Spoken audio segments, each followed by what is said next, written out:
with it. And on the line, we do have MJ Waazania, a very, young fellow, a scholar at the Tshwane University of Technology, made headlines. He's very popular on the social media pages, giving out his views on matters that are concerning the public.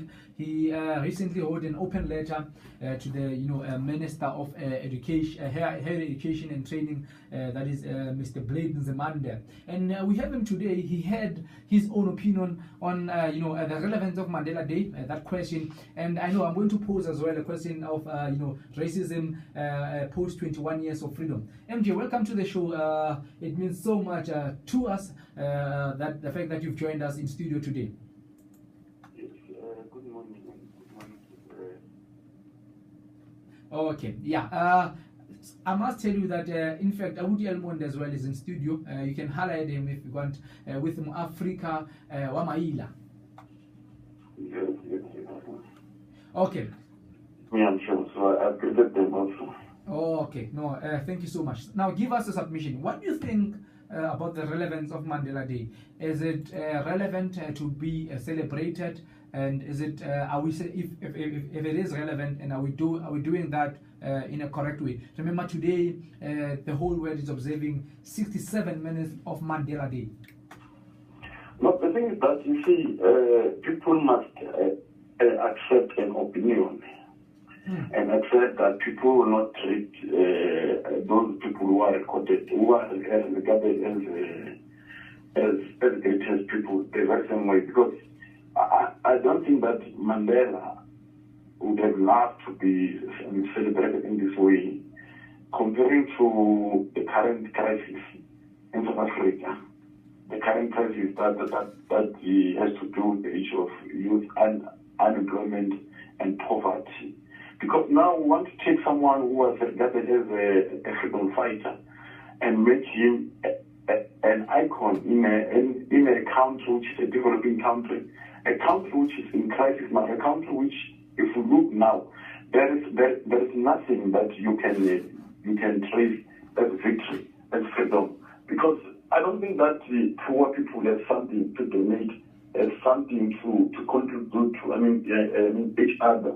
It was the very same idea that was created last month, saying that people must come and check if maybe there is a need for economic CODESA. Because now you want to call ordinary people who have got nothing and say now it's time for us as ordinary people to contribute to each other and debate the way forward. And when you check forward, what is it that you are going to get from ordinary people? After they were promised democracy. Remember, democracy in their mind was not about living free, but it was about making them different from what the situation was during apartheid era. And then now you want to call the poor of the poorest to come and celebrate this day, knowing for sure that majority of them are unemployed. Majority of them have no access to education, have no access to quality life. And then now we are saying they must come and celebrate 67 minutes. Doing what? On what? We wake up tomorrow, the situation will be the same. Opposition parties will still be crying, young people will still be crying.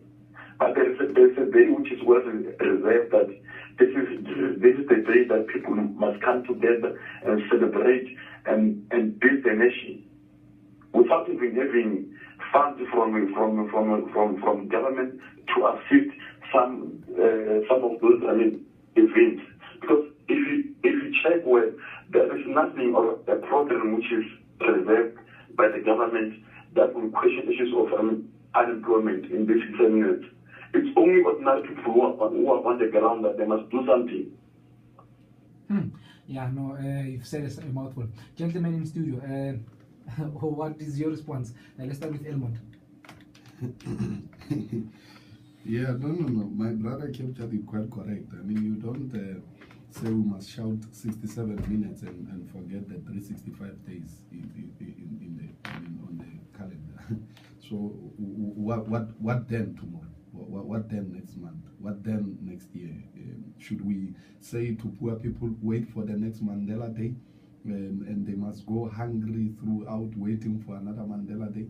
But above all, I mean, I must say I agree with his submission that we really need a permanent solution to the crisis than a cosmetic approach to such injustice in the society. I was hoping you'd disagree, but it's fine. Africa or Maila? Yes,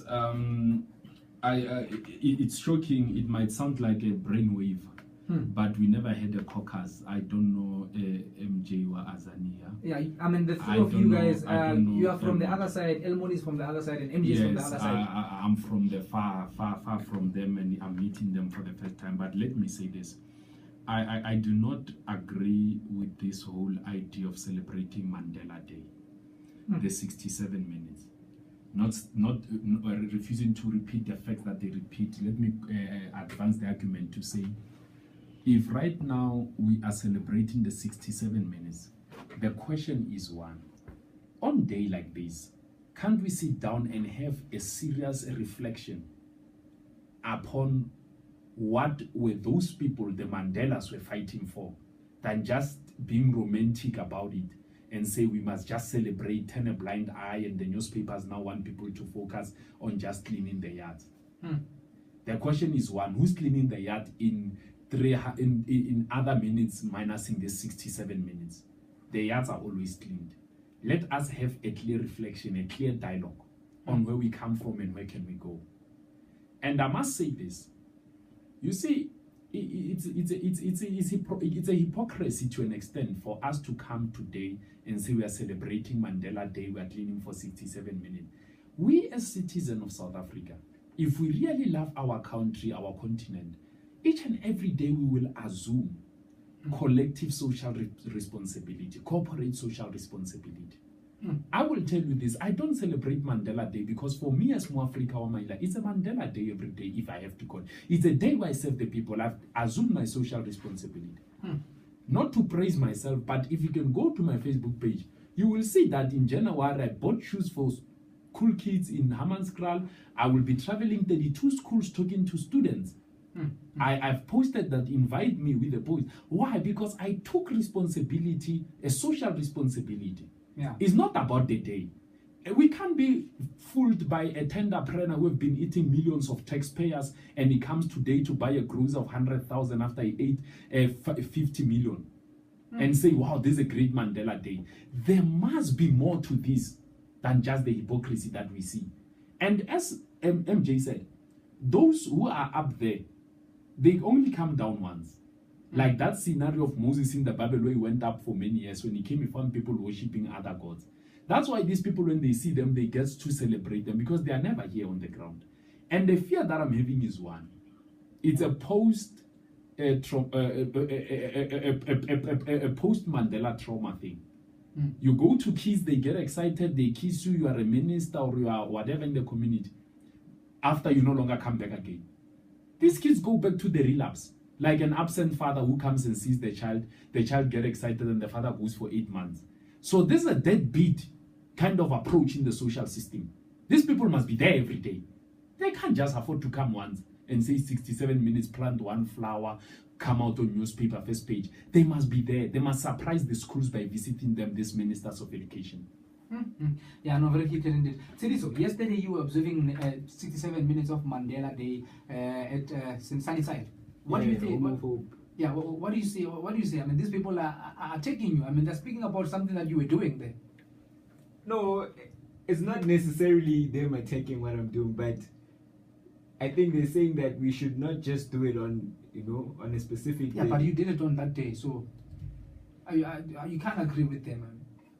I do agree with them that we should make every day a Mandela Day, basically. No, man, can we get a call from someone who disagrees with these people? MJ, thank you so much for your contribution. May I just quote MJ Azania posted on Facebook, when you are still lobbying for a position, when you are still seeking votes, you come to the masses and you speak to these people and you request them to keep you, to put you up. And then when you're on top, you now cannot go and talk to those people. You need bodyguards. to guide you. And it's so amazing the type of leaders that we are brewing as South Africans. Thank you so much, MJ Waazanya, and I hope that you'll never be a visitor in this show. You'll constantly come and give us your views. Thank you so much.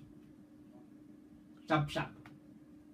That was MJ Waazanya, all the way from Soshanguve, a very young fellow, a man who has never failed to speak his mind. On 012-382-4936, talk to us. We are available on Facebook. It is Tshwane Space FM Space and 30.6 at exactly 10:30. We're going to close everything and allow the music to play in your minds. Coming through this one, it's Heavy K RS Wazi, but we'll play that later on after this one.